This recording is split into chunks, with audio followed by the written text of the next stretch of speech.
Bonjour et bienvenue chez Megahertz Shop. Aujourd'hui, nous allons voir le HAP AC2 de Microtik.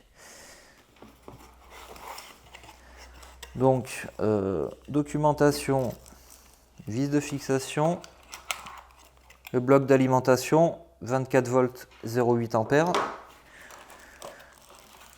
le routeur et la platine de fixation. Donc sur le routeur, on voit que ici on a de quoi venir mettre la platine soit sur le côté, soit dessous. Donc ça permet de le poser soit en vertical, soit de l'accrocher au mur. Donc on aurait la platine de ce côté-là et ce serait plaqué au mur. Donc on a une entrée DC qui accepte de 12 à 28 volts. Le port 1, c'est une entrée PoE, donc on peut l'alimenter en PoE de 18 à 28 volts.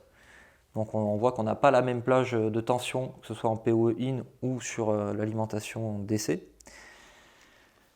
On a 5 ports qui sont gigabits, un port USB. Donc sur cette nouvelle évolution, c'est essentiellement le design, mais le plus gros avantage, c'est quand même la nouvelle architecture processeur. On est sur un quad-core ARM et on a des performances qui sont au-dessus, par exemple, du RB850GX2. Donc on a vraiment quelque chose de très très puissant. Donc si vous avez par exemple une connexion fibre, avec pas mal de règles de routage, des règles de firewall, ça c'est capable de l'encaisser sans brider le débit. Donc on a constaté que le chipset supporte le MU-MIMO, MU-MIMO. Apparemment c'est pas encore exploité, mais on peut espérer que ça le sera dans une prochaine mise à jour de firmware.